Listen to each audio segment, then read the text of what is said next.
బాలకృష్ణకి ఈ మధ్య కాలంలో అన్ని బ్లాక్ బస్టర్ హిట్సే పడుతున్నాయి. అలా ఈయన నటించిన అఖండ, వీరసింహారెడ్డి, భగవంత్ కేసరి, తాజాగా వచ్చిన డాకు మహారాజ్ సూపర్ హిట్ అయ్యాయి.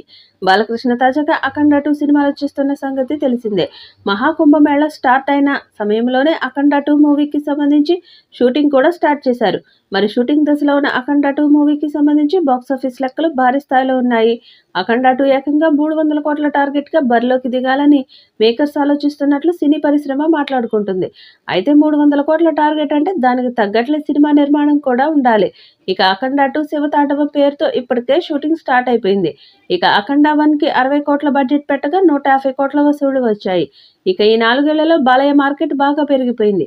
కాబట్టి అఖండ 2కి ఖచ్చితంగా 100 కోట్లకు పైగా బడ్జెట్ ఖర్చు పెట్టాల్సిందే.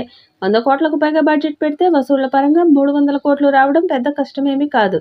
ఎందుకంటే బాలకృష్ణ అఖండ సినిమాకు సంబంధించి సౌత్లో కంటే నార్త్లోనే ఎక్కువ క్రేజ్ ఉంది. హిందుత్వం కాన్సెప్ట్తో వస్తున్న ఈ సినిమా ఇప్పటికే మహాకుంభమేళా సమయంలో బాలకృష్ణకు సంబంధించిన పోస్టర్లు బస్సులపైన కనిపించడంతో నార్త్లో బాలయ్య క్రేజ్ ఎలా ఉందో అర్థమవుతుంది. అయితే అలాంటి అఖండ 2కి 120 కోట్ల బడ్జెట్ పెడితే ఖచ్చితంగా 300 కోట్ల బాక్సాఫీస్ టార్గెట్ పెట్టుకొని బరిలోకి దిగాల్సి వస్తుంది. త్వరలోనే ఈ చిత్రం నుండి టీజర్ విడుదల చేసేందుకు సన్నాహాలు చేస్తున్నారు. బోయపాటి డైరెక్షన్లో తెరకెక్కుతున్న ఈ సినిమా యావత్ ఇండియన్ సినిమా ఇండస్ట్రీ మొత్తాన్ని షేక్ చేయడానికి రెడీ అవుతుంది.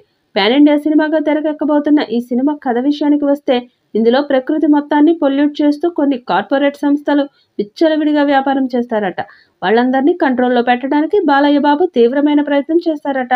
ఇక అఘోర గెటప్లో ఉన్న బాలయ్య అందరికీ బుద్ధి చెప్తూ ముందుకు సాగుతారట.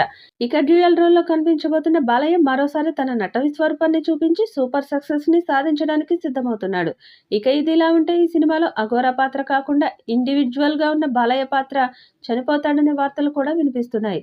అయితే ఆ క్యారెక్టర్ చనిపోయిన తర్వాతే అఘోర క్యారెక్టర్ సమాజంలోకి వస్తుందట.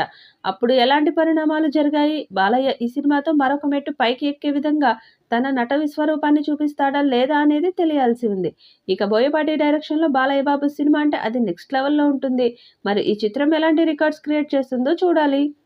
ఈ వీడియోపై మీ అభిప్రాయాన్ని కామెంట్ బాక్స్లో తెలియజేయండి. ఈ వీడియో మీకు నచ్చితే లైక్ చేయండి, షేర్ చేయండి, కామెంట్ చేయండి. మరిన్ని అప్డేట్స్ కోసం మన ఛానల్ని సబ్స్క్రైబ్ చేసుకోండి. అలాగే పక్కనే ఉన్న గంట సింబల్ని గట్టిగా కొట్టండి.